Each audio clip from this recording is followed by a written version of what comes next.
10:03 on Saturday, the 27th of June 2020. It is my pleasure to welcome everybody to CamDocUK's second webinar on traditional African medicines, drug trials, and the question of a vaccine for Covid-19.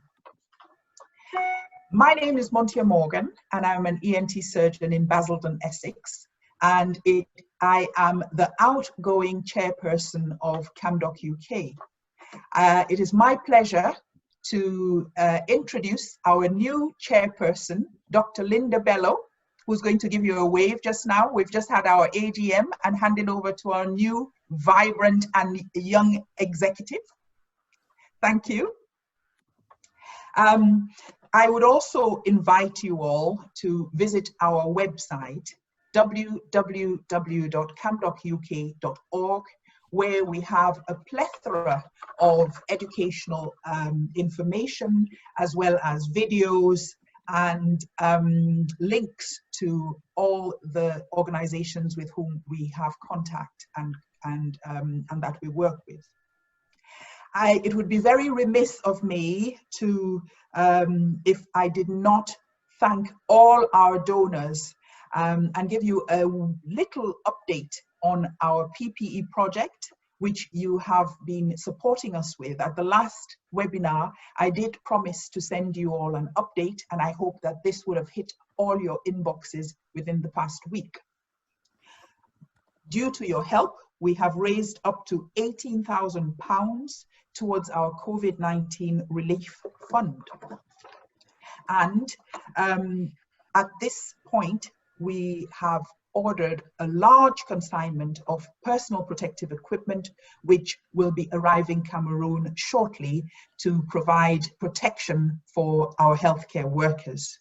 We are still pleading for generous donations to continue with this project, and we will be in touch with you to give you more updates. Without further ado, I would like to go ahead and introduce our panelists. Today, we're talking about traditional remedies, drug trials, and vaccines, potential vaccine for COVID-19. At the last webinar we had, there were so many questions about this topic. And this was also because one of our esteemed panelists today had put out, and he's the major, the main author of our CamDocUK position statement on traditional remedies, drug trials. So our first speaker today is Dr. Asa Konkwo. Fwase Fontem, as he is known, is a clinical scientist and a public health consultant. As I said to you, he is the principal author of CamDocUK position statement, which was put out on the 15th of May 2020, entitled Coronavirus Pandemic and Emerging Interventions, Effectiveness, Safety and Value for Money in Drugs Development. Fwase has a great deal of experience, both professionally as well as in dealing with people on his regular beat, as he is a Bangwa chief. And he will be setting the scene today for us in this webinar by taking us through his position statement. Thank you very much. I will also state that if you have any questions, please put them down below in the question and answer box. And between each of our panelists, we will be doing some questions. And then at the end of our session, we will be addressing all the other questions that come up. There are lots of people behind the scenes pulling things together. And so please rest assured, we will try to get round to all your questions. And even if we can't today, we will be getting in touch with you through our website or through our list of attendees. So Fwase, please take the stand.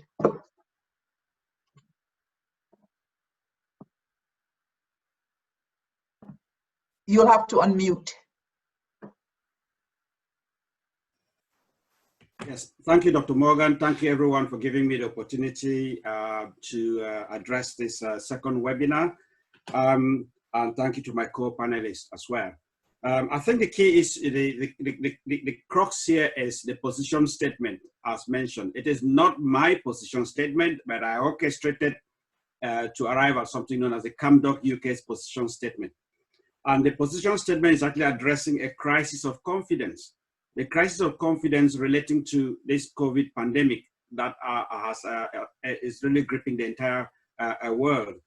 So going back to early March, to early January, it became evident to the whole world that a pandemic was in the offing.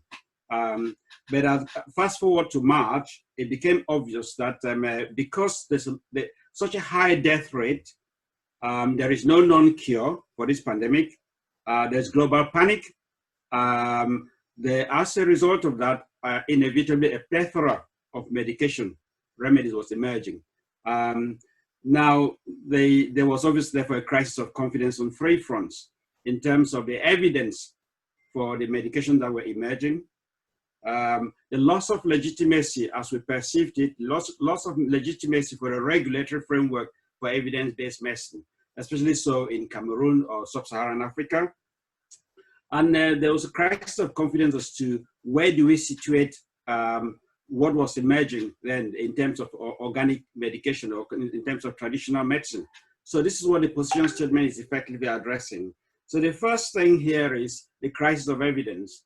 The challenge of lack. We sought out through this position statement to say how can we empower the office, the public, how can we enlighten the public to have the confidence to be able to have a confidence to tell the confidence in the medication that's being presented to them as an answer to the COVID-19. And so the evidence here, we sought the first part of the position statement to address what we mean by evidence. Evidence here is essentially the convention that has been agreed by modern medicine in terms of how do you prove, what evidence do you present that a medication that is being presented to you is safe, is effective, is consistent, that is elements of quality. So that position statement actually addresses that, but without having to go into the full detail of it, the paper is there for the public, it's available to the public. There are a lot of other materials that we've produced in terms of videos, but the key issue here is that we want evidence that is credible, evidence that there is no bias in it. So the modern medicine has a way of doing this. It's essentially, you look at something that anecdotally or whatever reason seems to have a potential to act as a cure. You then put them through what is known as a clinical trial. That clinical trial process has been explained in that position paper. In essence, there are three key stages. After what is known as a candidate, a potential medication is put through stage one, where stage one is essentially addressing the safety dose of the medication. You use that on healthy volunteers. You move on to stage two, where you now try this medication with about a dozen or a couple of dozens of actual patients. Then you are essentially looking at the safety and the dose at which how safe this drug is and the dose at which it actually does what it says it will do. But again, we want an evidence that there's no bias in it. The no bias means that it is actually tested. The ideal way for this, we explain the levels of evidence, but an ideal way of make sure there's no bias is when there's a randomized testing. What is the expression is a randomized control trial. In the sense that some of the people will be put through with a medication, others will put through placebo or a dummy drug without the doctors or the patient themselves knowing which one is the dummy. So that way what comes out of it is actually clearly there's no bias in the information that is being presented. I'll fast forward to the next stage where you actually now past that, you go on to the phase 3 trial where you have a larger scale of patients, probably in this case, probably thousands and even more. Pass through this, if the medication now proved to be effective, to be safe, to be specific, you now have the position to put it into the market. But we now have a situation, when I said crisis of confidence, because we found out that medication was being presented to the public that has skipped all these stages, direct from concept and initial anecdote straight into the market.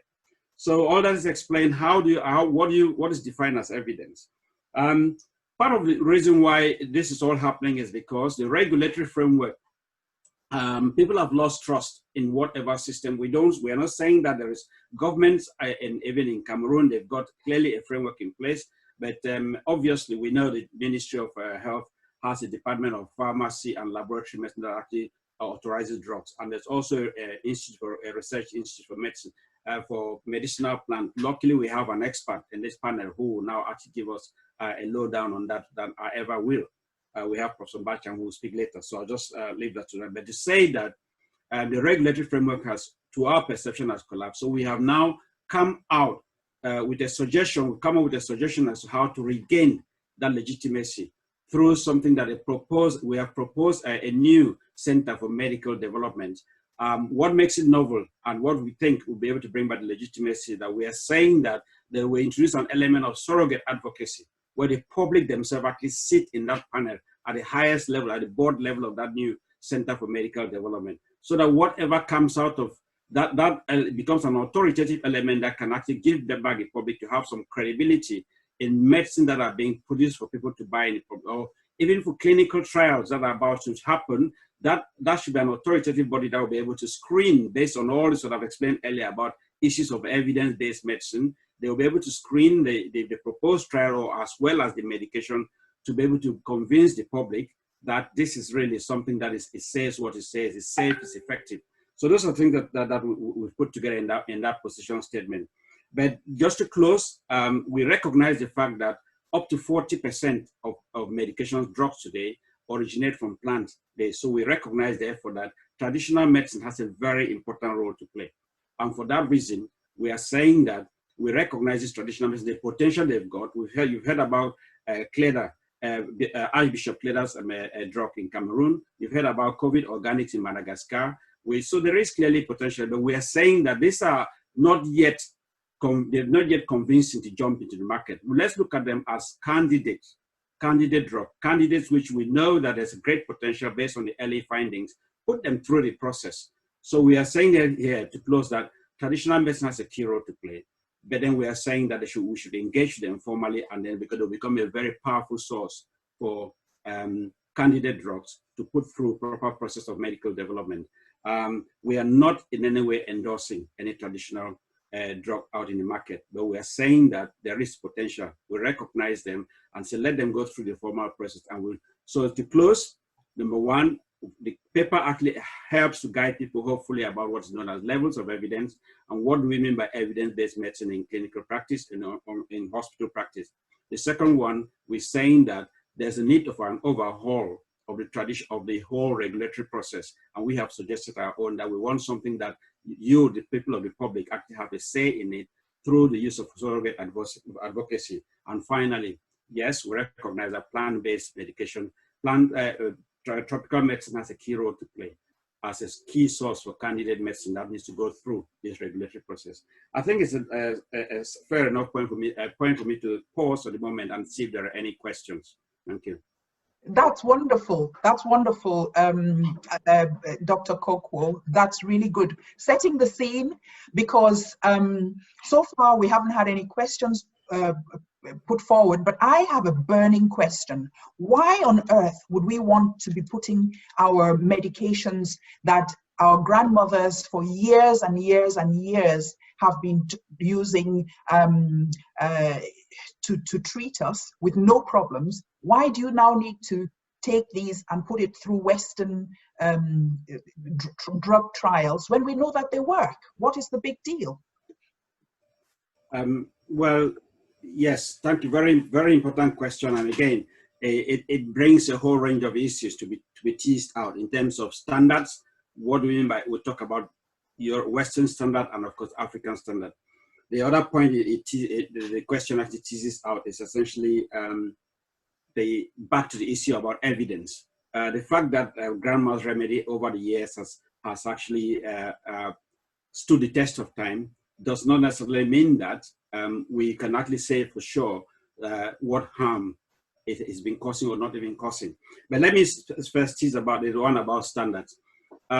Just like I said earlier, we are not in any way saying that Western standard must prevail, but we know that Western standard actually has stood the test of time. It's actually something that a lot of us on this panel and those who are actually practice Western medicine will realize that it is a convention which actually has been arrived at to be able to say that if you're saying that this thing can do what it says, where is the evidence? Now, if grandma's recipe has stood the test of time as the only evidence, then the question now is, where is it is obviously something that, where is the evidence that is not causing harm? The fact that it's been there for generations doesn't mean that it's not causing harm, but again, relating to the specific, before I digress too far, let me come back to specific about standards. We know from our conversation with the WHO that this is some of the discussions that have taken place even in Africa itself, and we know that the WHO back in 2000 actually had a convention where the African countries actually signed up to. So perhaps therefore, here's an avenue for African standards to also emerge, which if they actually be able to answer a number of the questions with regards to effectiveness and safety, then they don't have to be using the European standard. But for want of that convention to actually take effect, there is no logic why they shouldn't therefore be using what is clearly been also arrived at as clear standards. I hasten to update that the WHO standard, the WHO convention, actually from the communication with the WHO, they're saying that so far they've identified something like 89 potential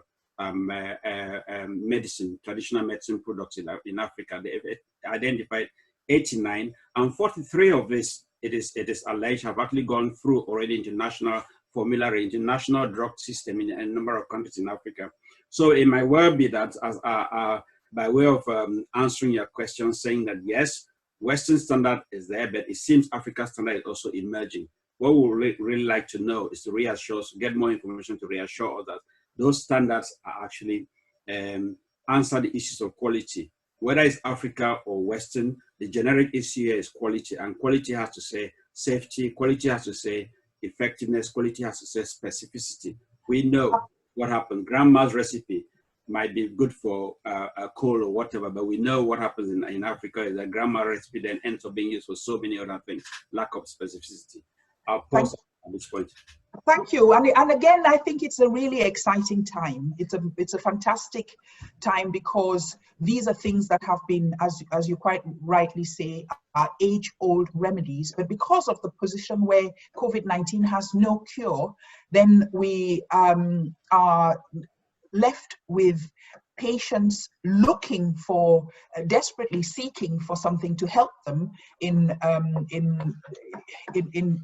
severe situations. And I think that the questions that are coming through already are anticipating the talks that we have lined up, and that we will have a very brisk discussion when it comes up. The question which is already coming up is about dose decisions, and I think that will be taken up by Professor Mbacham once he's spoken. And the next question which is coming up is to do with whether in a pandemic we can really be looking for going through clinical trials and such. And as such, what I would like, my next guest and our next panelist is going to take us through treatments and drug trials, research, and where we are with the story of a COVID vaccine. He is a fascinating speaker, scintillating. Dr. Valentine Ngwa is a consultant physician at the Mid Yorkshire Hospitals in Wakefield in UK. He has worked both in Cameroon and in the UK and is a frontline physician for COVID-19 patients. He is a social gerontologist and has an interest in aging and social determinants of health. And along with everybody today, I will be silent and look forward to hearing what Dr. Ngwa has to say. Thank you. Thank you, Dr. Morgan, and good evening, ladies and gentlemen. Thank you for the opportunity, and thanks for lining out what happens when we want to put a medication into the market. I think that was a very good way to start the conversation. I'm going to talk about treatment and vaccines. I will look at the ethics in what we're doing. Most importantly, I'm going to look at the patient's perspective. Because sometimes when we say all these languages, we forget to know that we're meant to be serving the patients. And if they don't understand what we're doing, we might as well be talking to ourselves. Here in the UK, and I will start here. Here in the UK, we've got 2 medications lined up as treatment for COVID. We know we got the Remdesivir, which is an antiviral medication. It acts against the virus. It has a very weak evidence, I would say. It's been shown to reduce the time in hospital. It's coming through at the moment for people with severe COVID. But most excitingly, we've now got dexamethasone, which is a medication that we've known for years. And we use them for quite a few other things. Now, one of the ways, or the most way most people die from COVID is through the immune system overacting, what we call the cytokine storm. And the dexamethasone, being a steroid, tends to calm that down. It's been shown that when somebody is on a ventilator, about 1 in 8 will benefit, and if you're not oxygen, 1 in 25. I must sound a caution here because there's evidence that many people in some other parts of the world are now seeing dexamethasone as a panacea to COVID and taking it like Smarties. Dexamethasone has other side effects. Most times these trials will tell you how it helps, they will not tell you how it harms. Taking it for long term could cause a lot of problems, including type 2 diabetes, osteoporosis, thickened skin bleeding in the tummy, and all the rest. But during the last webinar, we were mandated to answer the question, why are we not talking about COVID organics, which has got effectiveness in Madagascar? So on the side of Africa, I will end at Madagascar because Professor Mbata will be talking about the situation in Cameroon, and I'll address COVID organics. And the watchword here is effectiveness. And I think that's something we need to find out from our panel, what they understand by effectiveness. Because if you look at what Madagascar did, if you ask them where the evidence for their treatment came from, they said they gave it to 20 people and they got cured. Now, the beautiful thing about COVID, though we see it as a dangerous disease, is that it has a very low case fatality ratio, which means many people will have it, but few will die from it. Now, if you look at the data from all over the world, you're having case fatality ratios of about 2, 3, and sometimes 5. Again, it depends on how much they're testing. If you say there's a 2% case fatality ratio, it means that you're having 100 people having the disease and only 2 are dying. Now, in those kind of patients, it means therefore that you're going to have a whole large cohort who will have the disease and have no problem. We also know from the data that if 100 people are having the disease, 80 will have very mild symptoms or no symptoms, 15 will have severe symptoms, and 5 will have to go to ITU. Now, pause for a moment there. That's data from the Western world. Now, let's go back to Madagascar. We know that age is a risk factor. So the older the population is, the more chance they'll have severe disease and die. Madagascar has a population which is younger. The median age is 19 years old. So just about 3.5% of their population are above 65. Compare that with 21.128% in Italy and 18.2% in the UK, which definitely means, therefore, that the 80-15-5 in the West could actually be better in Madagascar. So taking 20 people out of them and giving them the medication has got no evidence that you've cured them. The word here is cure, because you might have given them water and they'll get better and they'll still, I mean, the NHS has had about 12,000 people have COVID, we know that. And just about 200 or something they have died, which means though we see from the TV it's on to be very mortal on ITU, it has a very low case fatality ratio. And that comes back to the point of how cure is that COVID organics. Now, I will come back to what COVID organics is about. The active ingredient is the plant Artemisia annua. We know we use it for a very long time.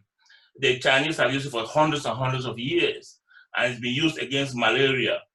And back in 2003, 2004, the Chinese actually tested it against another variant of the coronavirus that was found to be active. But that was in the laboratory. So there's no evidence that has been tested and found to be active in the COVID, on the SARS-CoV-2, which is the virus causing COVID-19. But when you have a country paddling those things, you go and find out what are the clever guys saying, what are the medical association in Madagascar saying. The Madagascar Medical Association were quite clear. There's no evidence that it's a cure. And they're wondering why this is a political tool. Normally, medications are pandered or distributed or stored by hospitals and pharmacies and doctors.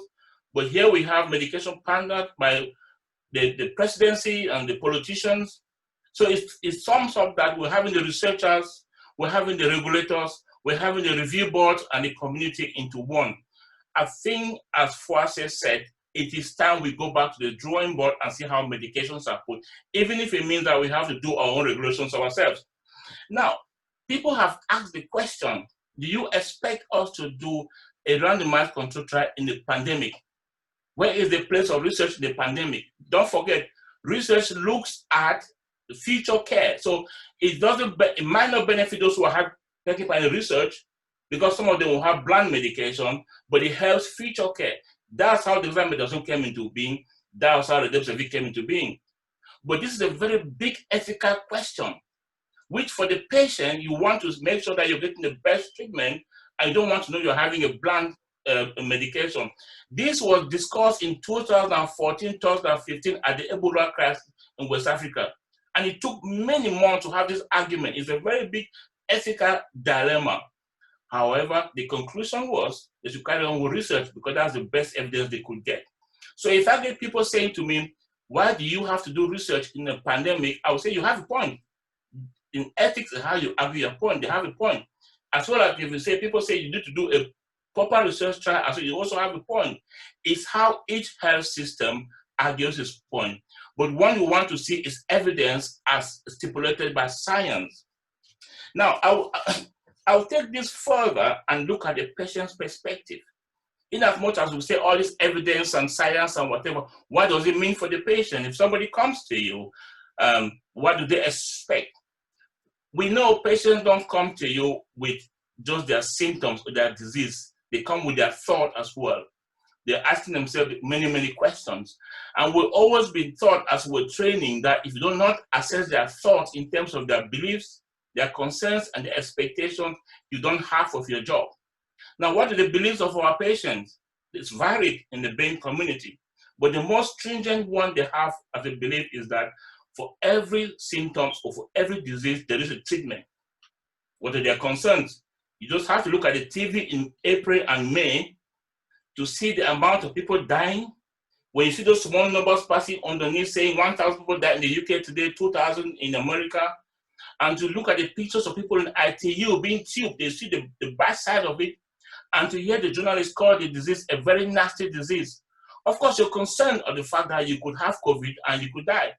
We know in our community that many people have refused to go get the test because they know that just the mere fact that they've been told they got coronavirus will actually kill them itself, never mind the disease. And then what is the expectation when they come to see you? With all those things in your mind, they expect you to give them a treatment. And if we turn around and say, well, there's no treatment, they will go find you somewhere else. And there's no shortage of people giving them promises out there. We know people were taking chloroquine in the UK. We know people were importing them. People have a judicious way of taking ginger, garlic, and lemon, and whatever. It is in the minds of our population anything that can proffer a hope. And I got one doctor in our forum asked this very strong question, and I think that's a very reasonable question. So, but what is the harm? You got nothing to give me. What's the harm that what I'm thinking going to do me if you're going to help even one person, which is me?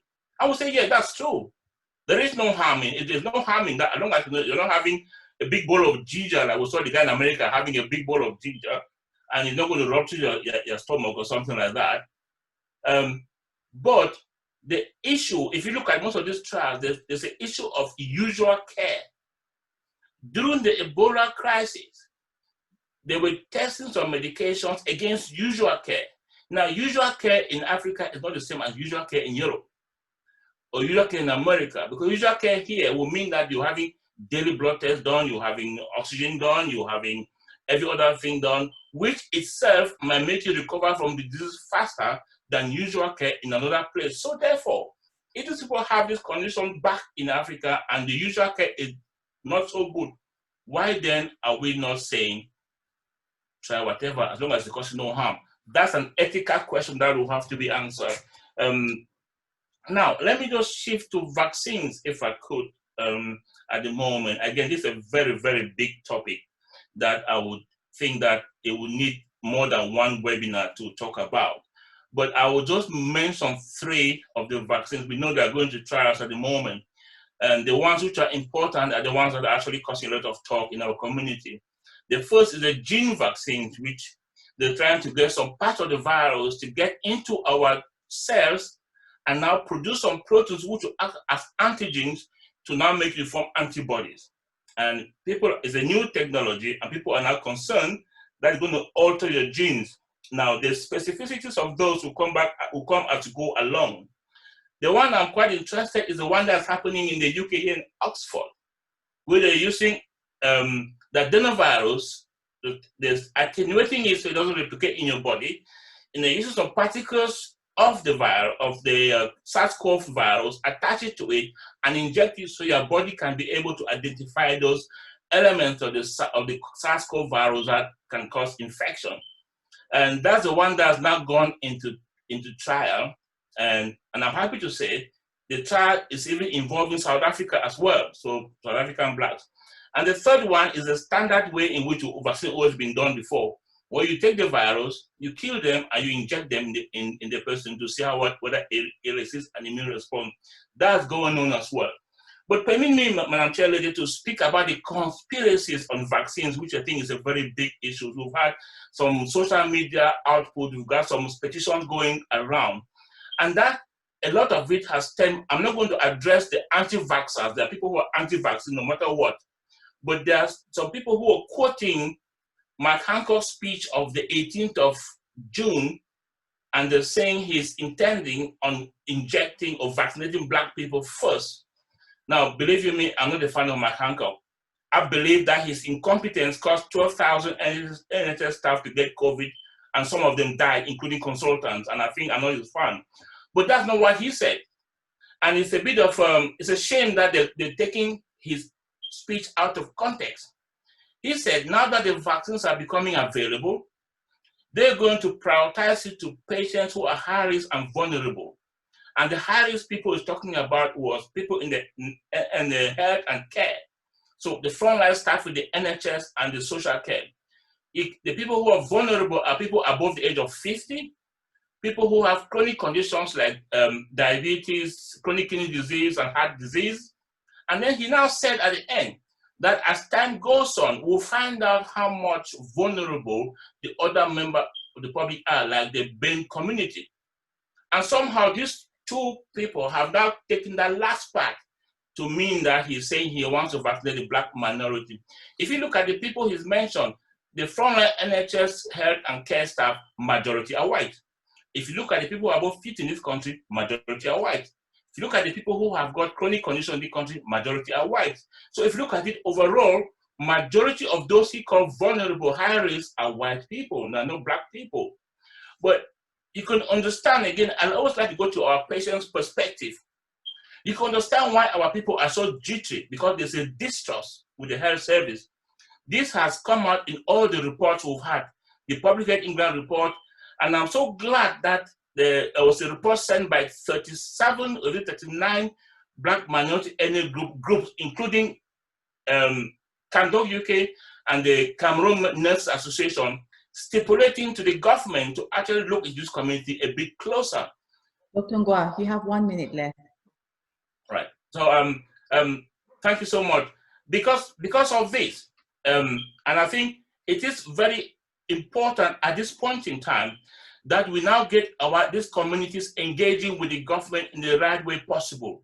We not only engage, but we have to be equipped to engage with the government, be empowered and be enabled. And I'm thankful that the NHS Confederation has now created the Independent Race and Health Observatory, which I'm expecting that our people will get involved and we can take these issues forward. In conclusion, Madam Chairman, I will say, medicine, treatment and vaccines are a big issue at the moment. There's a lot of contention, but we should be able to make sure that we put ourselves at the table to have that conversation. And the only way you can get at the table is on education, education, education. Thank you so much. Super. Thank you. Thank you very much. Definitely not a disappointing presentation there, as I promised you. There have been some questions coming through for the panel. Dr. Azak Konkwo has some questions lined up for him, but we'll come back to him later.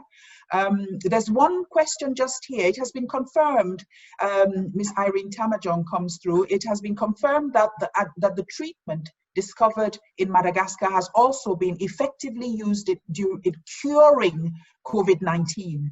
Is this being recognized as well as the discovery from Oxford? And the question here is really in the point of the matter is really in the question, in the cure of the COVID-19. Do you want to come in on there, Dr. Ngwa? Yeah, sure. If you look at Madagascar situation, as I said before, they tested on 20 patients. Now, if you look at Madagascar's the COVID situation as at the middle of June, they've had about 1,230 patients tested positive, 10 of which have died. That gives you a case fatality ratio of about 0.91 thereabout, which I think that's about the case fatality ratio of COVID. If you look at the case fatality ratio of COVID in Iceland, it's like 0.55. So there is no evidence for a cure. And that's why we have to be quite careful. The only way they can use that word evidence, cure, is if they go through some process that can guarantee that the people that had it fared better than those that didn't have it. Majority of the people who are going to have COVID in Africa or Madagascar without any treatment will get better. Fantastic. Thank you very much for that intervention. I think the questions are coming through, and I'm getting some real good collaborations of themes coming through that we'll deal with at the end. At this point, I think it would be fantastic if we could move on to our the jewel in our crown, Professor Wilfred Bacham, who is our guest speaker, and we take great pleasure of welcoming Professor Bacham today on our CamDocUK webinar. Professor Bacham is a titular professor in public health biotechnology and human genomics at the Faculty of Medicine and Biomedical Sciences at the University of Yaoundé 1. He is also royalty, so we can actually start calling our CamDocUK webinars royal. Professor Bacham mentors and guides students on really very exciting projects, and he will talk to us about the practical applications of science, as has been, the story has been laid by Dr. Azak Konkwo and Dr. Valentine Ngwa, and about science as it applies practically to plant-based remedies in general and as they relate to COVID-19 in particular. Professor Bacham, welcome.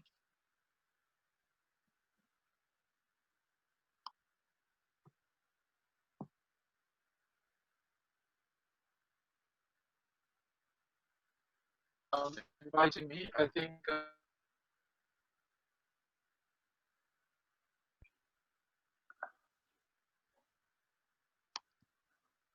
Well, thank you very much, Dr. Morgan, for inviting me. And I think that it's a pleasure, really, to be on this forum and to discuss some of the recent developments.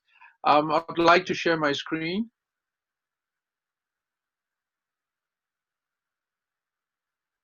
Can my share screen be enabled?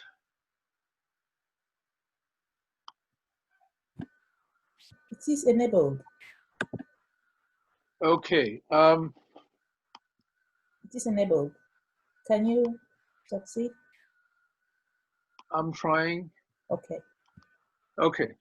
Perfect. So basically, I am based in Cameroon. I'd like to talk about phyto alternative medicines and the response to COVID-19.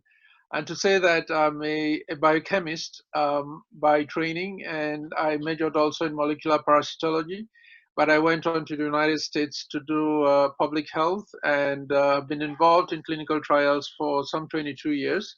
I have emerged as an expert in pathogen and human genomics, but lately my interest is in the pathophysiology of comorbidities, extending it into the area of quantum biology.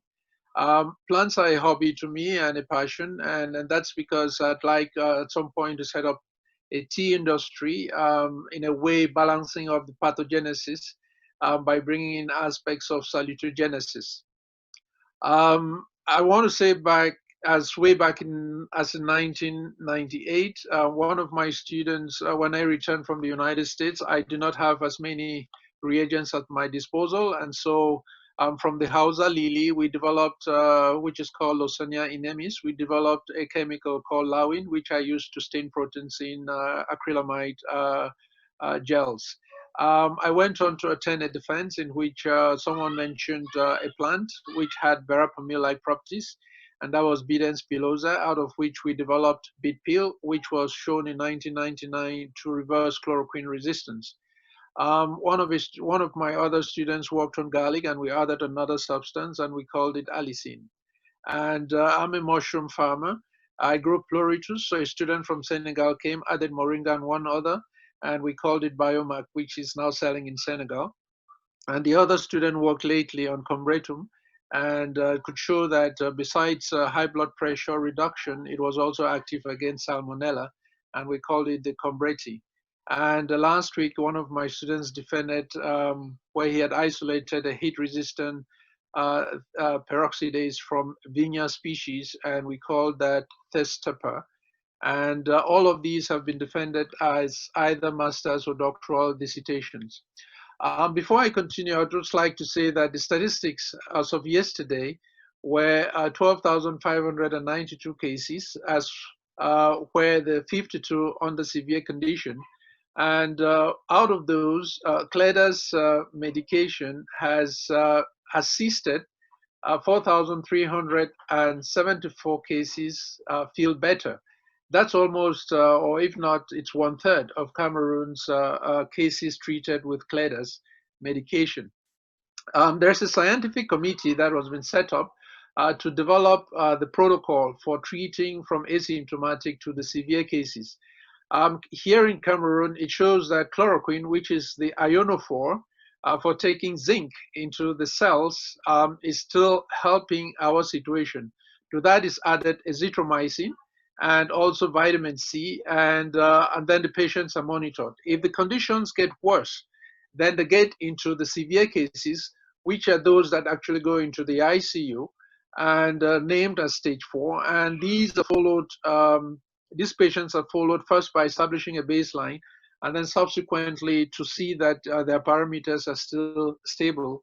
And for that, as they use the oxygen therapy, other things like the anticoagulants are also used, and then they are assessed. If they have comorbidities, then they are treated also for these comorbidities. However, I would like to mention here that they do allow the patients to be fed by their relatives. And what that means also is that these relatives bring in all types of food, including teas, which are served to the population, which are served to the patients, and they take these teas, and the government hospital allows those for the patient's benefit. There is now what is called a rural response plan, in which care has been decentralized first to the regions, to the 10 regions. And within these regions, the Médecins Sans Frontières is notified of any patient who is sick in any of the districts, and the Médecins Sans Frontières sends a car that brings the patient to the regional headquarters for treatment. Now, lately, as of 2 weeks ago, the districts have now been empowered to diagnose and treat, and they're diagnosing with the antigen-based test. Besides the standard protocol, village populations are also advised to boost their immune systems with home remedies, which we all know. And we know that also some of the population, some of the people in the diaspora, as well as those in Cameroon, have empowered their communities by adding to the equipment, the PPEs and other equipment for sanitizing that are inadequate and is being provided by the government, but these have been added to by different people. What do the villagers say they use? There are things that we commonly put as spices in our foods. Things like smelling leaf or masipo, things like the black peppers, things like the Ethiopian peppers, onion and country onion, things like mumbanga, things like the white ginger, things like fever grass they also use, bitter leaf they use, the pawpaw leaves they use, aloe vera they do use, and ginger they do use. Now we got the scientific names of all of these, and we have been able to go through and check for whether these have been described in monographs in different settings. And the good thing is that when you look at these medications or these home remedies, most of them are anti-inflammatory and they're antioxidants, and some of them do regulate pressure. They do manage different conditions such as diabetes and all of that. Besides this information that we have found out from the people and then take it back to them for them to use, we put out other flyers which would basically teach them exactly what to do in pictograms, so that for most who cannot read, they would be able to see the diagrams and be able to relate to this. Now, we tell them as first aid that if you start to feel a sensation that you think you're suspecting COVID, then you need to gargle warm water. You need to take ginger, lemon, and fever grass as a first thing, and then you can do also a fever grass steam bath before you start going to the hospital, and try to boost your immune system with the other things which I did mention.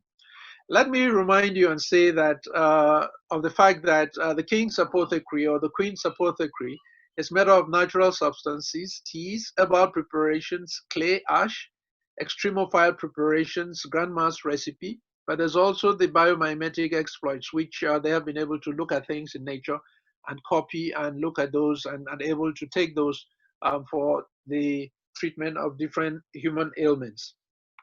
I would also say what we advise them to do, therefore, is to continue to eat healthy and eat things locally that can provide them with vitamin C, such as lemon and oranges, but also iron, such as apples and beans, but also zinc, such as papaya, but also egusi or pistache, if you may call it that way.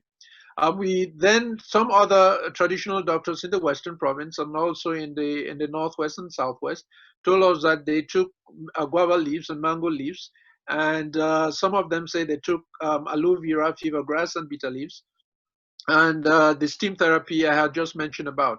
But also what is interesting is that the achu soup, which we know is a detergent and cleans the stomach usually, and they do put some of the spices which I mentioned before. And Professor Julius Oben, who studied in the UK and is back here with us, did advise us to take quite a good amount of achu soup, because some of the spices would also get rid of Previtola, which is the bacteria associated with the COVID. We do also put a disclaimer and say these are not remedies and these are not therapies, but they're indicative of substances that can help you keep a sound body to fight the flu. If we advise that if you're pregnant, do not take these and you should go see the doctor. And all preventive and hygienic measures for the prevention of coronavirus disease must be completely practiced. And we try to encourage the people as much as possible to be able to do this. If we look at the phyto response to COVID, we notice that yes, Cleda has put out stuff, and his knowledge was gathered from 18 years of experience on medicinal plants. He's assisted more than 4,300. The COVID organics in Madagascar is largely based on Artemisia, which also grows here, and a lot of people are beginning to take it because it grows so wonderfully in the Northwest and Southwest regions. Max Planck just confirmed that it does treat COVID. That was about 4 days ago. There's another cardiologist, Dr. Yuloj Nyangini, who said he had his own powders from by divine revelation and has been able to assist 500 people, of whom 23 medical doctors. On all of these, they have been able to give their preparations to early and moderate stage diseases, but not as severe, not to severe cases. Although today I was told that some people who have been in ICU have also taken these medications and have seen the great dependence on oxygen reduced by 2 or 3 days.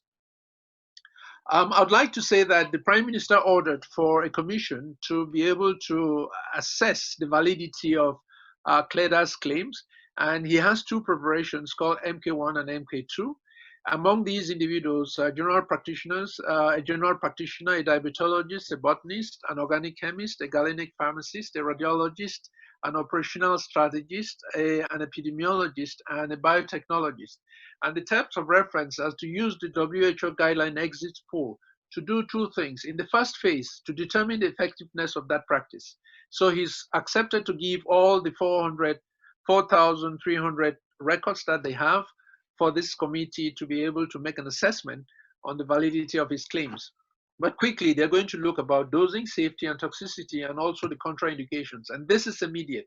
And then in the later phase, now use it as an intervention to look at the efficacy and other medical conditions or moments when these should not be given, and also to look at the shelf life or stability of that particular medication. And this commission has already set to work as of this week, and we're waiting for that. Now, this is not to rule out what INPM traditionally does. It's because of the volume of patients that have been assisted with CLEDA's medication that this other commission was set. Otherwise, at INPM in Minrezi, there's a Center for Research on Medicinal Plants and Traditional Medicine that has had more than 100 traditional practitioners bring their preparations for testing against COVID. The truth of the matter is there's no animal model for COVID, and which can run here in Cameroon. So they're evaluating it for the in vitro antioxidant and anti-inflammatory properties, but also using, looking for aspects of toxicity of all these medications, but also trying to follow up to see whether there is an effectiveness of this when traditional doctors are using as a method of pharmacovigilance in these populations. Let me also, in trying to conclude, say that in 1932, a certain young man called Jean-Louis Ndemba Medu wrote a novel in Bulu, which was translated in 1989 by the current Minister of State for Higher Education, Jacques Famendongo. In this novel, he described how the 1918 Spanish flu, which is one of its own other characteristics, also had the cytokine storm, actually hit Cameroon, and how 2 tree barks were used to save the population. These tree barks are a cock, and a sock. And they have great potential against malaria that has been tested, against the influenza, and against other fevers. The question is, with this knowledge, what have we done in Cameroon to appropriate this knowledge for the benefit of the rest of the population? This is where I leave you, and I want to thank you again for having invited me to share this knowledge. In the time that I have, I think we would now take some questions, if there are any, and continue to interact. Thank you very much. Fantastic, fantastic, and really spellbinding talk there. And it would come to me straight away that what you've answered a lot of the questions which have been burning on people's minds as to how to legitimize these phyto medications, or les remèdes traditionnels, or plant-based remedies, whatever, call them whatever you will. And there are loads and loads of questions coming through, which we will go through.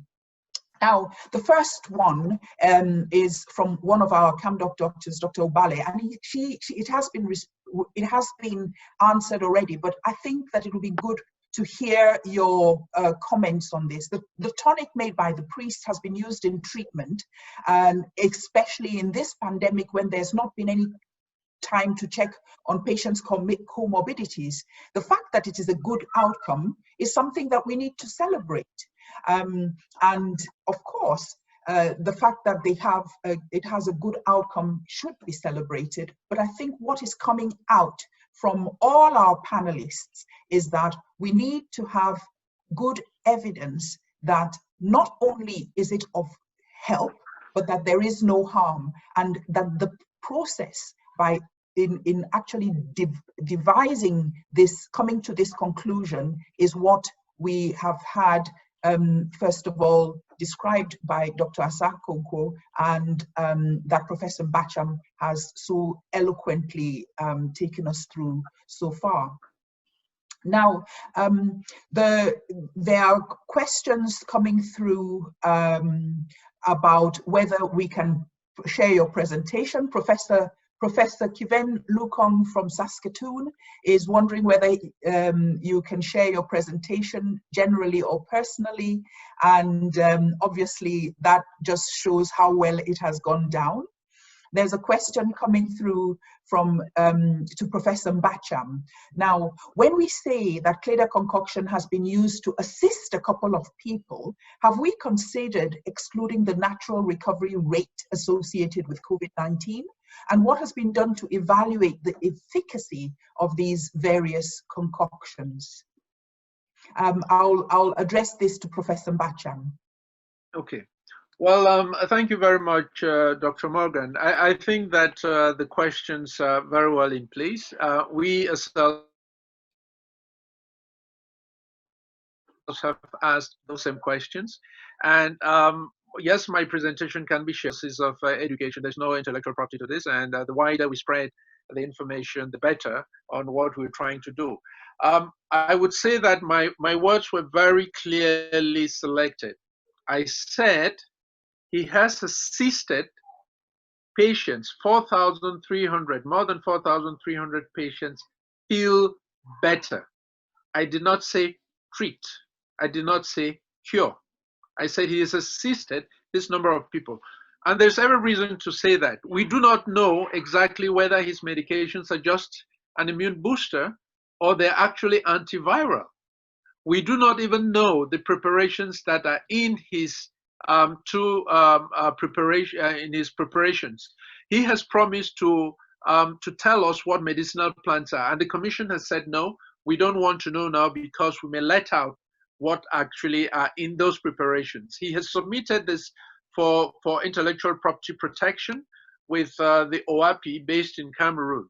And so I have used my words very, very carefully, because in the interactions with him, he did say that there has been one patient who was treated and has come back after 22 days, still having the same symptoms. Meanwhile, the patient had felt better. So he himself is very cautious. He says he has given his medications work when you're still mild or moderate. But once you get severe, he has not given them to those severe patients. However, medical doctors have confirmed to me today, while I did golf in the morning, that effectively some patients in the ICU have taken his medications and they have seen their dependence on oxygen reversed. But he has not claimed that he's given these to those individuals. So by letting us have access to the 4,300 or so records, it's wonderful, because we're going to tell the different time points at which people entered this assistance and when and what they do, because then we have possibilities of following up these patients and interview them on how they still feel. We do not know exactly what would come out of this analysis. And as you notice, we're not calling it efficacious, we're telling it it's effective.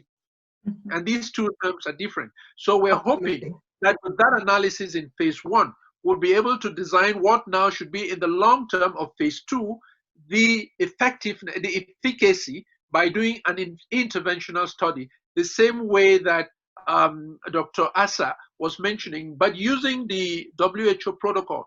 Now, what does the WHO protocol spell out? That when a medication, when a medicinal plant has been in long use by the population, it can be aqueously extracted and taken to the population. Now, there is a way of doing an exit pool survey to find out if these medications are actually effective. And now we'll try to do that and follow that so that we can give some very quick answers. And we don't have so much time. We need to know under what conditions this can be generalized. And we asked him if he can give it to pregnant women. He said he didn't know. We asked if it could be given to people with diabetes. He said he didn't know. So this is telling you that he himself is cautious about how the extent to which his preparations can assist. Now, this is not the first time he had an encounter with the flu. He had the first encounter he had with the flu was way back when the H1N1 was spreading, the avian flu. And I think that's when he developed this interest and had brought together this medication. So when this other flu hit, now he had things on his hands which he could combine. Mm-hmm. There are many others who have the same claims, and these are being evaluated, as I mentioned to you earlier. Over. Thank you. Thank you very much. And the question and answer box is absolutely hopping with loads and loads of questions. Now, there's one coming through from Mrs. Oren Denicho. What about the Pan-African Clinical Trials Registry? Are there any trials with our traditional medicines? I wondered whether Dr. Asa or Dr. Balingwa could deal with that. Let me take this one on. Valim, I want to add some beef to it. Yes, like I said during the opening presentation, in 2000, the WHO African Regional Office, WHO Afro, created, there was a convention in 2000, which all the countries actually had to sign up to. We know that as of recently May, up to something like 43 countries have signed up to this convention. This convention was a clear recognition of the fact that there is the need to harness Africa's own potential, especially the traditional medicine. And as I said earlier in my opening, as of May this year, WHO have recorded 89 potential drugs that could actually come from plant-based African sources. And of those 89, 43 have actually become into what known as the national formulary. In other words, a number of countries are actually given authorization for this to be used, up to 43 of them. We don't know precisely what this, because we're still waiting for the actual information from our communication with the WHO, but we know that as of May, on the 4th of May, that's the position. So yes, there is, and in fact, we as at CamDocUK, and per the position statement we put out, we actively encourage that, because we recognize the fact that in as much as we do not, at the moment, we do not endorse any traditional medicine as cure, we recognize that the limitation that current medicine is public health presents. Here we are in the pandemic, and there's no cure. So we recognize that you have to look at other sources. So, and that one source is, of course, traditional medicine, which has, as I said earlier, has provided up to 40% of the medicine that's being used today. The key issue is to make sure that we bring these other things into the fore, like into within the mainstream. From the margin, we bring them into the mainstream of standard medical practice. So we recognize that the fact that we commend the fact that Africa Regional Office is actually looking into those. So yes, I want to reassure, say to the lady that the person asking the question, that WHO had a convention in 2000 and has been following up on that, and various countries have been signing up on this convention. And we know even Cameroon has actually eventually signed up to the convention. I think it was 2011 that they eventually signed up to. So, but this will be hopefully bring an African standard into the equation. Whereas African standard, what matters for us and like for everybody is that there is the quality standard. The end product to stand the test for quality. And what are the tests for quality? Effectiveness, safety, specificity. We don't want a situation where somebody has the same medication in one jar being used to treat a range of illnesses without any evidence that that thing will work for cough and should work for other conditions. This is the fear that a lot of people, they come across from the anecdote that we hear from traditional medical practitioners. So yes, there is already emerging a standardization framework in Africa with WHO sitting on it. And it seems like our guests and our attendees are really, really hungry for this. They want to be involved. There have been there's some comments about whether we should not have established schools of traditional or African medicine in our countries, and would this not be a move for a worldwide recognition of this medication? How could this be implemented in the current situation? And further, I would direct this to Dr. Ngwa. There's a question, should we not be working towards an African approach towards identifying a cure for COVID-19? This again from Ms. Irene Tamajong. Should we really be relying on the likes of Oxford researchers to pioneer the cure, and straight up what is CamDocUK doing towards promoting African cures? And we're back to this word cure. Yeah, thank you very much. I think that's a very brilliant question. If we go back to 2014, 2015, during the Ebola epidemic in the western part of Africa, there was a consensus statement saying governments and institutions in that region, and all of Africa actually, should really put in structures, institutions that will be involved in research inter-pandemic. So you don't have to wait, or inter-epidemic, you don't have to wait for an epidemic to arise before you start running around, because what we've been doing now is putting the fire when there already is, there's a lot of fire there. We're firefighting rather than actually preventing it from happening. If that was followed, we should have had those institutions in place. But of course, unfortunately, those things we know them, we write them down, we keep them somewhere, and we forget about them. And then here we are dealing with it again. Now, what has CamDocUK done? If you read our position statement, we've asked for a Center for Excellence in Medical Development as part of the way forward to promote a traditional medicine or African-based medicines in Africa. And I'm so glad that Professor Bacham is here, who is an expert in those things back in Cameroon. It now forms the reason for some of these webinars are meant to be the breeding ground to now take these thoughts and put them into action and let them germinate. Because I want to think that they're going to be COVID-21 sometime, COVID-22. We shouldn't be cut down the same way we cut our plans down now. So there's a plan in place, and CamDocUK, as you know, Dr. Morgan, we're quite involved to get our hands dirty, get on the work, collaborate with our colleagues on the ground, and get things to work. But there has to be a political will. That's a very all-encompassing response there. Thank you very much, Dr. Ngwa. I'll just go now to a rather sad sort of, it's not really a question, but a comment. And this comment comes from Jessica, and she says that she says that she's wondering whether the Prime Minister also creates commissions to check all the drugs that we have on sale in pharmacies in Cameroon, when we know that some of them can have highly toxic side effects and that they can even cause other illnesses. She feels that it's really sad that the Cleda medication is being questioned on the basis of WHO protocol, when we know that there are no questions for drugs that are sold in the pharmacy. Now, that might not be within our remit to answer on this webinar, but I would just wonder whether one of our panelists might want to grasp this thorny issue.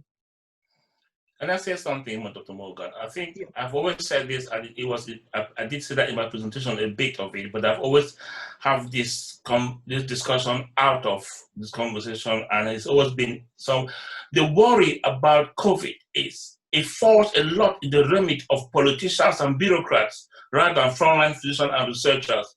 So we hear Donald Trump tweeting about hydrochloroquine and stuff like that, and then the whole world even tweeting about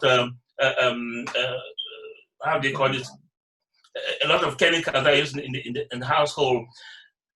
And that's my worry with COVID organics as well, which is the same worry that the Madagascar Medical Association has expressed.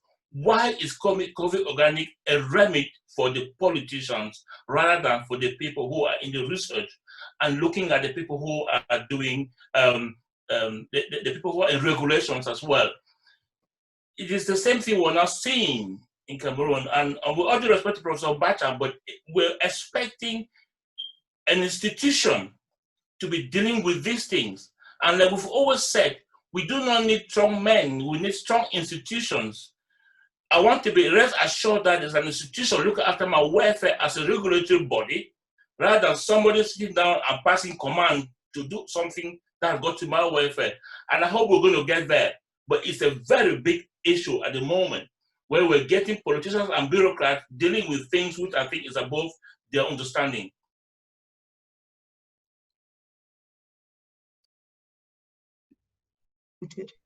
There we go. Thank you very much. And lots of questions are being answered in the background by Dr. Assar, but it would be really good if we could come round to these next ones. There's an anonymous attendee who thinks that we should have an African guidelines to validate such initiatives rather than always question our own. He feels that the African medical practitioners should be good enough to set such a standard for Africans, and that they must not always take what is given from the West, which is true, and which is why we're having this conversation. We've also got a question here by, again, the person, I'm not sure, it says H9O, the person who was asking questions about whether we shouldn't have a school of traditional medicine, and the issue that he wants enlightening is to find out whether the government initiative with the Center for Research seems to be silent, and it does not, it's rarely communicating its work, conclusions and results. And he says, do you really think that it helps traditional health practitioners, especially since there's a lot of concern that their work might not actually follow the process of patenting and as such not be protected? Do you have anything to say on that, Professor Mbacham? Well, thank you very much, Dr. Morgan. I think that the individual who raised this concern has genuine reasons. The guys are working very, very hard behind the scenes. Quite a number of herbal medical preparations have been done. They have been evaluated. I think what is the one of the stumbling blocks is the fact that there are just no resources. And by lack of resources, these individuals are left to theirs, and they are the only people who are able to pay to assist. And I think that some assistance needs to be done. Yes, they are not silent. When they do give these results back to the traditional practitioners, and they help them in the process of even patenting, because some of those results are actually taken to the patent office, which they do present, and then they say where it came from. The other reason why they are also providing them with this analysis is so that they can put labels on their preparations, on the bottles, that says specifically what it does. Now, for those that they do not find properties, they do tell the traditional practitioners also what they have found, and then they require that they take this back and either try to make modifications on these, or effectively improve by adding other things and then bringing them back for further analysis. Yes, people have been talking about the school of traditional medicine. And in some African countries, it had started. I know for one that in Ghana there is. I think also in Nigeria there is. There's a frequent meeting now between those in the Ministry of Scientific Research who do analyze these preparations for the traditional practitioners. And there is a meeting between these two bodies, and that's why 100 of them could come forth to say that they had done some preparations against COVID, and these are now being evaluated. Because we do not have an in vivo model, they are going to go back and try to follow up where these people do their practice to see whether it is the case. Now we have an antigen test, so it's easier also to find out whether at the start and at the end of the treatment protocols, these viral particles do disappear, do the antigens disappear? Because to have to test the virus is quite expensive by reverse transcriptase polymerase chain reaction. So the antigen test is much cheaper, and they will be able to tell. Also for the evaluation, this would have to be used to demonstrate also whether in vivo there could be an antiviral component. But you know that in vivo studies are very, very tricky. First, because the pharmacodynamics has to be studied very, very, pharmacokinetics has to be studied very carefully to know exactly also what other products are transformed inside the liver and that get into circulation.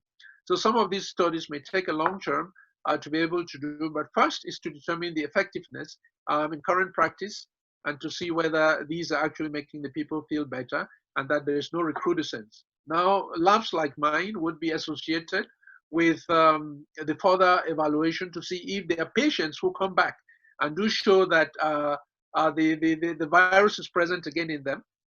Would it still be the same, or would it have been a mutant form? And so we'll be able to make a determination to know whether the administration of a particular herbal preparation or medication is generating resistance form by selection. Over. Thank you very much. Again, fascinating, and just a proof of how thirsty we are, just not only as community, Cameroonian community in this situation, but also as Cameroonian academics. We have a comment here from Professor Kiben Lukong in Saskatoon, Canada, and he says, we as Africans can certainly take control, especially in traditional medicine. There must be an African Association for Traditional Medicine that includes biochemists like himself, and he thinks CamDocUK is taking the lead, and that will certainly follow, and that if it's nothing, I can only see a hand extended from across the Atlantic, from Canada to Cameroon via UK, to consolidate these working arrangements. Now, we have comments to Dr. Ngwa, appreciating the honest response, applauding CamDocUK for the proactive initiative that we have put in place. We thank you very much. There, Ms. Irene Tamajong, again, very active and strong supporter of CamDocUK. There's a next question coming through here, and somebody is asking whether the effectiveness of the Madagascar medication, COVID organics, has been proven. And I think that answer has already come through in the discussions today. Resources are not the issue from Dr. Nkwaye Pafe, but priorities given by those who govern in Cameroon in particular. And I think that those are comments that obviously are personal, not necessarily reflecting the position of CamDocUK, which is totally apolitical, and our efforts are to promote education and healthcare for all in UK and in Cameroon. There are lots and lots of questions about Professor Mbacham's presentation. We will have that on our website, www.camdocuk.org for all. We will also put it on our, if Prof. Mbacham does not mind, we will put that on our YouTube channel and direct you to that. I'm just looking to see, there was some question about an anticoagulant from a doctor. We just wondered what anticoagulants were being used in Cameroon. And I think Professor Mbacham actually had that on his slides. Correct me if I'm wrong, Prof. Mbacham?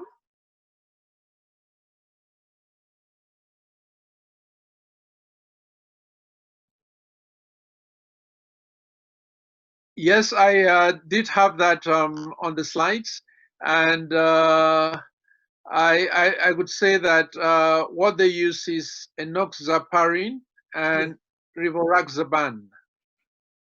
Okay. These are the two anticoagulants they're using. Fantastic, thank you. We have a question coming through here from Paul Junior Yepga, and know a lot is being carried out. And I'll say, I'm sorry to take this. This is my boy. Paul's father was my classmate in CUS, Cameroon, so I'm really excited to hear him coming in here. I know a lot has been carried out towards traditional medicine research in Cameroon. However, how to include traditional practitioners more so as to benefit from how our ancestors' knowledge on plants, because he's afraid that in a couple of years we may forget and abandon what can save us. COVID-19 is only an overview of what may come ahead regarding traditional medicine, which is a very, very, very poignant point that you've brought up, and I think maybe Dr. Valentine Gua may have something to say about that. I think it's quite great that we are now at the point where we are evaluating traditional remedies scientifically, and that's where the blessings of our people like Professor Mbacha comes in, because they're not evaluating it scientifically. And as much as I love tradition, I really want us to have a caution how we think traditional remedies are the panacea. I'll go back, if you go back to, say, the history of England, they thought that tomatoes was poisonous for 400 years. And then at a point in time, they found out that it was the lead pot they were cooking the tomatoes inside that they were getting lead poisoning. So in medicine, we always think about our thinking all the time. But the good thing with these traditional remedies, first and foremost, to characterize what they are, to see what they do. And one thing I've been so impressed with Professor Mbacha saying is two things. One, he's been able to prove in the lab and to test that they have antioxidant properties and they're anti-inflammatories. Now, if you remember my talk the last time when I was talking about two things with chronic diseases in the BEM community, I talked about inflammation and vitamin D. And when it came to inflammation, I talked about the diet, and I mentioned the index, the dietary inflammatory index. So if we have things that are edible, that can deal with inflammation, or the better, because inflammation kills the one thing that makes us to age more, have chronic diseases, and suffer severe consequences of COVID. So I think that it's all a good thing that we're moving in this direction, and hopefully we will move leaps and bounds as we go along. Fabulous. Thank you. Thank you very, very much, Dr. Ngwa. Right. We seem to be rounding up now.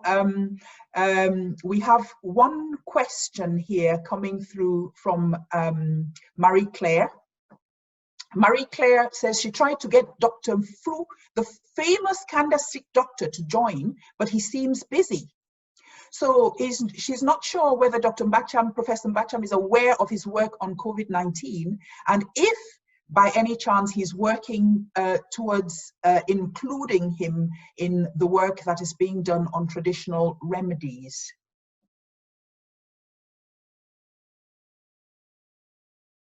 Could you say, Dr. Morgan, could you say again who's been mentioned? Okay, so this question is coming through from Marie Claire, and she says that she tried to get Dr. Fru, the famous CamDocUK doctor, to join, but he seems busy. She's wondering whether you know about his work and whether you are planning to work with him.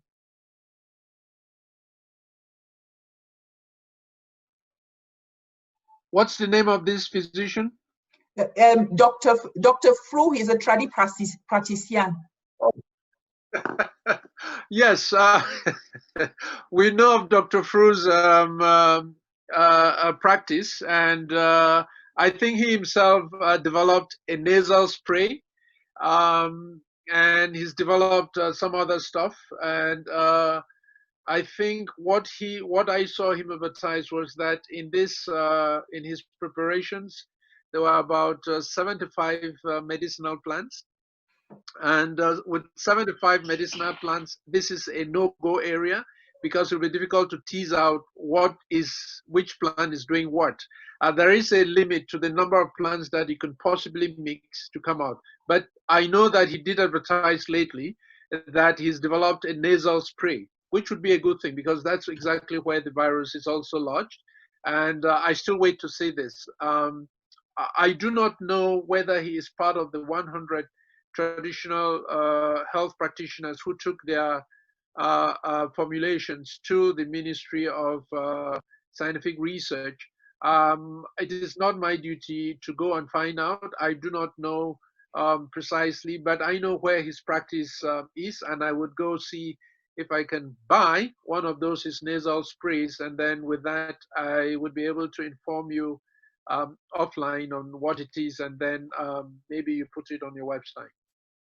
Thank you, and we've got 3 minutes to go, And as I said at the beginning, we would certainly not be able, because this is such an exciting and engaging topic, and because we've had such great speakers, there are lots and lots of questions coming through. And I'll round up with one last question, which is very important. What, if any, is the follow-up mechanism deal with any toxicity or side effects of traditional remedies? This question comes from Ms. Diane Achamofo, and she says, we do not doubt the effectiveness, but this is an area of concern. Well, I think I can throw some more light on that. If any of the preparations is seen to be toxic, the traditional health practitioner is advised immediately to withdraw or to modify these. And this is the reason why it is important to follow up the patients who are taking these medications. Sometimes there are very funny side effects of herbal medications, which we originally would not even pay attention to. And it's only when there is a very, very clearly defined follow-up of these patients that you can clearly say it is not toxic and it is good for use. Even the bishop himself acknowledged that all that he had were anecdotal comments on the effectiveness of his medication. So we told him it is not enough, because we would need to go in and assess the patients for kidney functions, for liver functions, for other blood parameters, because you may be feeling well, but you know the liver is inflamed and it's producing all types of enzymes that you don't want them to stay in circulation. So he's agreed to this, and it's going to be, going to dovetail phase 1 and phase 2 so that we can come out with this. This applies also to all the traditional doctors, and I think that this is a wonderful time. I say thank God for COVID, because if we as Africans don't take advantage of the COVID situation now and be able to redress and redefine what should be our own practice using the local remedies that God has placed around us, then we've lost the chance. And I think that what CamDocUK is doing is a wonderful initiative, and we need to follow up on this and take it all through the way to the end. I think this would be my last statement in the interest of time. And again, I want to thank you for being associated with this whole outing. Thank you. Yes, thank you so much. There has been an outcry on the chat box about and with the panelists, and we have they're suggesting that we go on for another 10 minutes or so. So if our attendees are happy, we're quite happy to continue taking a few more questions for another 10 minutes or so. I have here a question from Dr. Humphrey Sabi, and he says it is great to have traditional medicine alternatives such as those used in Cameroon and Madagascar. However, do we not think the issues surrounding mass production and trials to prove their effectiveness is limiting their uptake? I would like to think not, but I would bring this to Dr. Asa Konkwo. Maybe he might want to pick that up.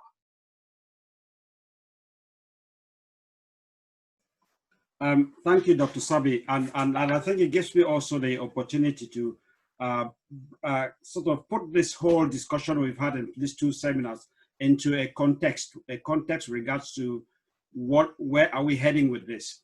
The first thing first is say that for mass production, I hope it is coming across clearly that we see here the need to bring from the margin to the mainstream all traditional practitioners, the herbal medicine which has so much potential. We see here the potential to bring from the margin to the mainstream. And here is the kind of thing that we CamDoc we're looking at doing. It is important that you give confidence to the traditional practitioners through what Dr. Bacha mentioned. I think Dr. Valentine mentioned earlier, the issue of patenting. Here is an expertise that we, CamDoc, can actually bring into. We mentioned in our position statement, we use the expression of pre-licensing. That's effectively what we were saying, patenting, so that gives confidence to traditional practitioners to come in. Now, specifically to the question that Dr. Sabi mentioned, the process of essentially harnessing to large scale involves not only that patenting, so that you then have that medication available for refining through the standard, the evidence-based process we mentioned, but it will also ensure that we bring in the government, the various stakeholders, the government as the regulator, and pharmaceutical companies to invest in the process. For those, CamDoc always say that governments don't make medicine. Pharmaceutical companies make medicine, but it has to, they are there for profit, they're not there for charity. So clearly, what the question is saying here is an overarching position that how do we bulk up to raise the capacity so that we actually arrive to that. And that is where this whole exercise we've done for these 2 seminars, it's clearly stating CamDocUK's position. We are very thankful that we have here access through Cameroon government. Professor Bacham himself is in the Prime Minister's Committee. But we also recognize the fact that we are in communication with the WHO in Brazzaville.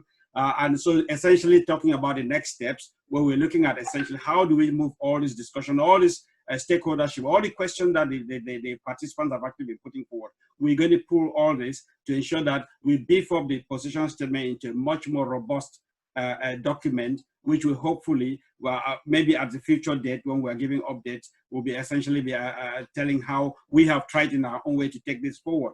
But clearly, the message here we've got here is hopefully people now have picked up some of the kind of questions that they should be asking when they are faced with this crisis of confidence that we have a lot of medication coming through, so that they ask questions. We name technical words like cure and treatment have been clarified, but even more so, we recognize the fact that people who so far have been looking with such sort of disdain the traditional remedies. We are here saying that they have potential. In as much at the moment, we do not endorse any because we are yet to see them go through the actually refined process. We recognize the fact that they have the potential. I think this is where I wanted to. So with regards to Dr. Sabi's position, yes, we are looking at essentially how we can support that through bringing our own expertise, our own in terms of patenting, so that we can, hopefully through patenting, we encourage a number of traditional practitioners to come out. Because by patenting, you're also empowering them so that they feel open, free to move from the margin to the mainstream where they should belong, which everybody, the WHO, even the governments are saying that yes, there's potential here.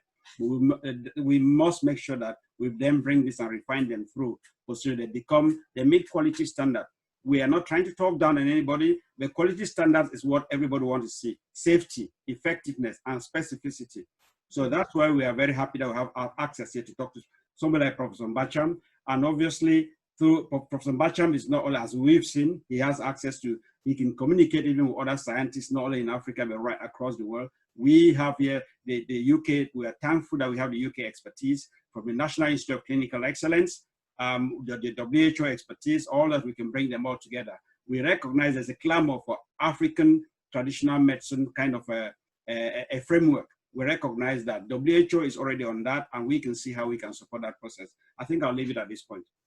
And that is a fantastic place to leave it, Dr. Assar. The other issues that have been coming out are really concerns about how we train our young medical students and junior doctors about managing and the thoughts and the attitudes surrounding traditional medicines.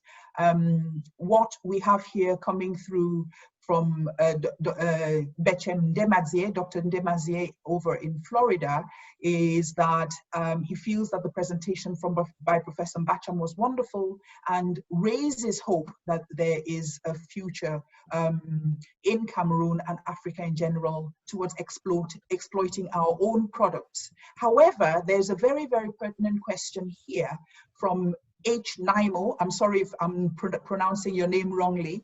And he says that we are very, very keen or used to presenting traditional pharmacopoeia as dangerous to the organism, especially the kidney system. And he feels that we need to change this rhetoric in our lessons of Western medical schools so that herb preparations are no longer demonized. And is there any collaboration with nephrologists in that way? And I think that that goes again to the ethos of CamDocUK, where within our working methods, we have memoranda of understanding with quite a few medical schools in Cameroon, the University of Buea, the University of Chang, the Université de Montagne, and coming up the University of Bamenda, where we are very actively involved in teaching medical students so that these issues are taken from, are really nipped in the bud. And one other question that came through from Louise is that she is very concerned that a lot of medicines in the pharmacies in Cameroon have serious side effects, and that doctors prescribe without knowledge of side effects. And I think that those are the kind of things that, as I said, CamDocUK is working very, very closely with our collaborators in Cameroon to deal with them. At this point, unless there were any other burning questions from my team of people working behind the scenes frantically, then I think we will have to thank you very much for joining us today. And thank you also for making this day a really special one for CamDocUK. Today is we've just had our AGM before you joined us, and we have handed over to a young, dynamic, and absolutely fantastic new team led by Dr. Linda Bello, who will just say hello to you here. Linda is our new chairperson of CamDocUK. Hello all. And she is supported very ably by a team of active members, and we look forward to interacting with you some more.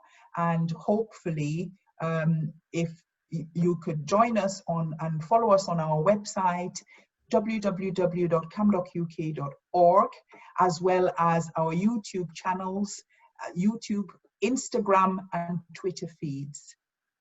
And without much ado, I will say thank you very much and good night. Good night.